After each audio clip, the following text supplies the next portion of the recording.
Alright, welcome to my Atomic Heart review. So, I recently did play the whole game on YouTube if you want to check it out. And this will not be a spoiler heavy review. This will probably have some minor spoilers, nothing too major. I'm not going to drop like major plot points or anything, but obviously we're going to be talking about the game, and I just won't talk too much about the actual key elements of the game. I'll let you either watch the videos on it from a YouTuber like me or someone else, or you can go play the game. But the first thing I should probably start with, I think, we'll start with the goods of this game. I really do love the art style. The art style is really good in this game. It's very Bioshocky, but it takes a whole Soviet Union twist on the whole Bioshock theme.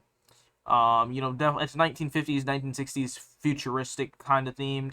It does lean more to the more optimistic look that the 1950s, what people thought the future would look like in the 1950s, compared to the more dystopian look that could be seen in other games, like even Bioshock occasionally, which actually leans more towards the whole 1960s feel than the futuristic feel at times. But overall, they both still do portray a future based on the 1950s and 1960s. But of course, Atomic Hearts does focus more on the USSR, which I found really interesting, since there's not really a lot of people who like expand on the idea of the USSR possibly becoming like a superpower, because there is a potential for it during the time of this game. But of course, it never happens. But it's just an interesting thing to expand upon. Also, I really did like how Bioshock inspired it was in other aspects, like the gameplay. You do have a system in the game that's a whole lot like the plasmid system from Bioshock. You have this stuff called Polymer that's a lot like Adam and Eve in the game, so it gives you like special abilities. And I actually do think it does its abilities somewhat better than Bioshock did. Bioshock, and you only really get you don't really get to upgrade your plasmids, except for like buying a more powerful plasmid that practically does the same exact thing. But in this game, when you actually upgrade a plasmid, you actually get like a skill tree, which I found pretty cool, and it would give you different abilities or different perks while using a plasmid, which Bioshock did somewhat have that in the form of tonics, but they never really helped with your plasmid. Maybe they'd like add a plasmid ability on your melee weapon, but it would never actually like improve your plasmid beyond just like doing more damage and stuff.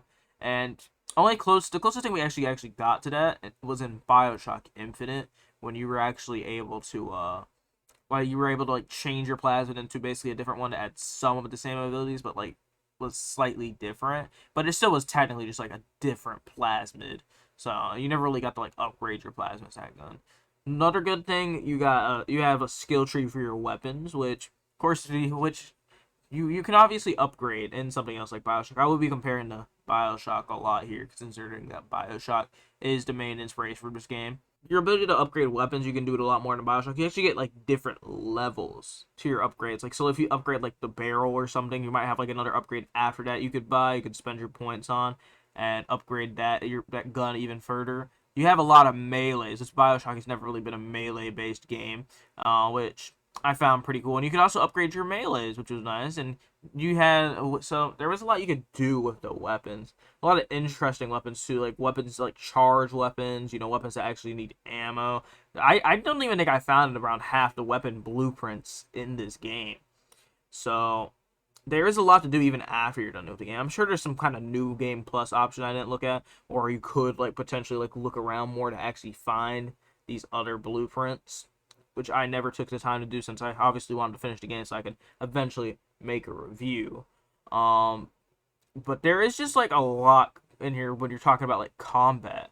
You can upgrade your character with who has a skill tree too, so you'll be able to like do dashes and stuff, and like for like longer distances, you could upgrade your health, which is all stuff you could really do in Bioshock. But there's just like a lot more options here, which if you really enjoyed the combat of something like Bioshock, you'd probably enjoy this game a lot, in my opinion. But I guess moving on to our next topic, we could like talk about the story. Obviously, I would not be going to any like specific things about the whole story of this game, but overall, I felt like I was really expecting, like, I know I'm comparing a lot to Bioshock, but this game is heavily based off it. There's even Easter eggs in the game. There's an area completely based off Rapture, actually, that has like a soundtrack that sounds a lot like the Bioshock soundtrack. Not to mention, there is a few sound effect Easter eggs in this game for Bioshock, if you could look out for them. Even in the beginning, I believe there is a very obvious Bioshock Easter egg. But I was even when I saw the trailers for this game, I was really hoping it was gonna go into like some sort of like philosophical, meetings and stuff, which this game doesn't really have. The story started out on a good start, but overall, at the end, it just feels like you're trying to wrap up too many plot lines, and they stop focusing on any kind of like message to the story. So it's really just a bunch of events happening. Still, it was still kind of interesting. They did have some plot twists in the game, which I did like. I guess one of the major plot twists, about 30 minutes into the game, which kind of sucked. I also got like spoiled somehow 6 hours after the game came out of the ending of the game. I don't know how somebody beat it in that amount of time, considering this game is like bare minimum 20 to 25 hours. So I don't know how somebody actually managed to get an ending that fast, unless they like just speed ran the game, skipped every single cutscene. There was one major plot twist at the end that I actually didn't guess, so that was pretty good. That's also another thing that's a lot like BioShock, because BioShock is always like focused on plot twist about people. I won't go into that, since that would probably spoil a lot, but it does have some similar themes when we're talking about like plot twists for anyone who's actually played BioShock. And it does have other like relating themes in other places, like how our technology might be advancing too fast, and how we should probably slow down with the advancement of our technology. Maybe be a little bit distrustful of the people that are in charge of our society at times. Yeah, that's all I could really say in the story segment without going too far into it, without giving out any spoilers or anything. I guess we could move on to something like that I really didn't like about this game. This game loves to spawn enemies in on you. I've probably put some gameplay up, or this review would be completely boring. But yeah, there is some like I did when I was playing the game. It felt it really felt like a lot of the times, like a lot of the enemies you were fighting were really just filler, and they came out of nowhere. I know, like right after you complete an objective, at like near the end of the game, where they're about to drop this plot twist, you can tell it's coming. They just throw a random boss at you, which is pretty annoying. Not to mention that they have this one boss called the Squelch, I think it's called, and it probably comes in about 3 times. I think it's one of the hardest bosses I've fought in a video game. I've played some of the Souls games, so you know it's bad when it's one of the hardest bosses, and it shows up 3 times throughout the game. And it's really they just really save it as a filler boss. Really have like no point of being in the game. And along with a lot of the areas you do fight through, it really just feels like they were just shoving enemies down your throat. Like, hey, this seems like it's gonna get a little bit boring if we don't put 50 enemies in a single room. Let's just throw more enemies at you. And you really, for most of the game, you actually don't have that many materials. You're constantly using materials to like make health items, because there really aren't like a lot of like health items scattered around this whole area. And they really did just like love throwing enemies. I think at near the end of the game, I think I literally ran into a room with 150 enemies. I'm not even joking. It literally felt like I was playing a Call of Duty Zombies match, and I was just getting chased by enemies. And I'm lucky. I was lucky enough to actually find a safe room that I could just peek my head out of and just shoot and slice at enemies from, because I don't think I would have been able to beat the game without that. I mean, it got that bad sometimes, or even times where you'll go and fight like a boss, or like do like a bunch of waves of enemies, or do an objective, and then before the game saves or you complete the objective finally, they'll just throw a bunch of enemies at you for you to complete the objective, which got pretty annoying, especially when you die, since this game really doesn't have a lot of auto saves. I think it should have an auto save after every single enemy wave that they throw at you, which it doesn't. So you'll literally just be like fighting for your life in areas sometimes. You'll just be swinging at enemies. You'll finish the objective, kill a lot of enemies in that room, and then decide to spawn 3 more waves of enemies on you, which really got repetitive. I honestly think like I would be able to give this game like a higher rating. I'd probably give it like a 7 out of 10 now. It started at like an 8 before they really started doing that, because they don't really do that until like later on into the game. They don't just start shoving enemies down your throat until then. And so I would recommend scrapping your old weapons to actually deal with that, because scrapping your weapons actually does give you a lot of materials, surprisingly. Every single melee that you unlock, it's basically just better than the last one. There's like no advantages to using like a starting weapon or anything like that. So basically, you just get like better weapons throughout the game, and that's pretty much the only way you're gonna be able to deal with those enemies, or you're probably not gonna be able to finish this game. Especially if you're playing on like something like medium or hard mode. I was playing on medium, and it felt extremely hard to deal with all these enemies most of the times. But yeah, just keep that in mind when you play this game. Well, I think for our final little segment we're gonna be talking about here, a part that actually really made me want to buy the game. It's the next-gen graphics. The graphics on this game are actually great. They may not look aesthetically that good, but graphically, like how good the textures are, how good reflections are, everything like that, lighting, stuff like that. This game is probably one of the best I've seen in that. Like, when you play the game, like, this is like a truly like next-gen game. This is like probably the first truly next-gen game I've played. But it's just like in most games, a game might look beautiful, but once you get too close to something and you're not playing on like ultra settings, it just starts to look kind of bad. Like you try like looking at like a wall texture when you're really close to it, and it just looks wrong, which is never really that big of a deal. But it is nice when games do put a lot of attention into textures, which before recently you really weren't able to like put like really good looks into textures. But in this game, this is probably like one of the first games I've seen where like the textures are like on point. Like if I were in this reality, like I would probably be able to get close to a wall, and actually think that's like, oh, this is a wall. This is just how walls look in this universe. I want to think it doesn't take you out of your immersion looking at like these bad textures that they have occasionally. Which I'm not saying you need like good textures to actually make like a good looking game, right?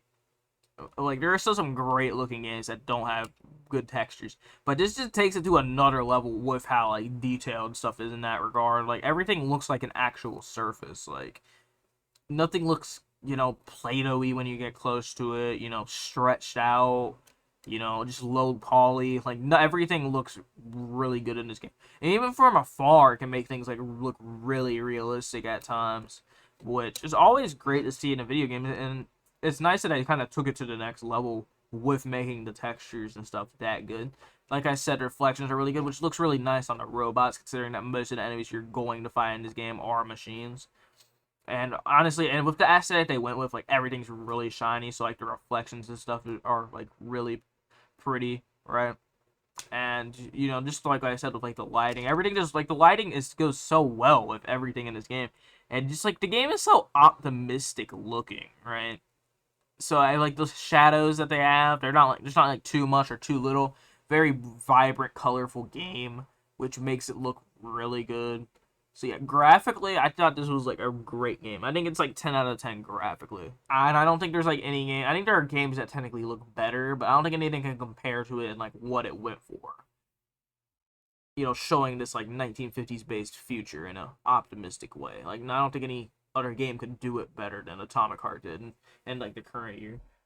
So yeah, I just had to praise the game for its graphics for a second before we ended this review. But yeah, if this review, I know it was kind of short, didn't really go that in depth with anything, but I feel like a review should kind of be like that, just like give someone like a base thing. It's a free game on Game Pass, so if you do have Game Pass, it's definitely worth buying. I'm not sure, like unless you're like a BioShock fan like me, I wouldn't like buy it or anything for like $60 unless you do happen to be a BioShock fan, because this game is very reminiscent of BioShock, considering we haven't had one since like 2013, haven't had a DLC since 2016. It definitely can bring you back to that BioShock era. And even if you haven't like played anything like BioShock, it's a nice game to play, considering that it's free on Game Pass. And for a game to be this high quality to release on Game Pass, it's actually pretty rare. We probably only get like 2 games like that each year. I'm sure the games this year like that will probably be this one and then Starfield later on. That will come out probably later this year, I hope. But yeah, if this did convince you to watch my playthrough or play the game yourself, please leave a like. I would very much appreciate it, and I will love you forever. What is that weapon?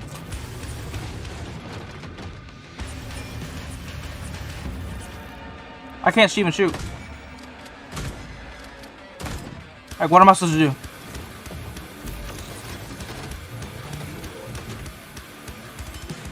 Dude, Fuck this boss.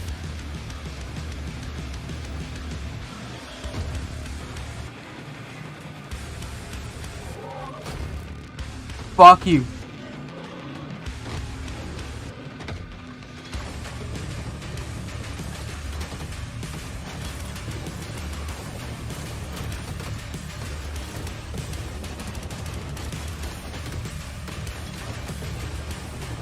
Nothing to defend myself with.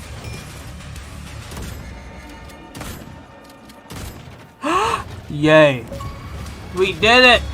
We did it! We defeated the bullshit boss! You tell me, Major.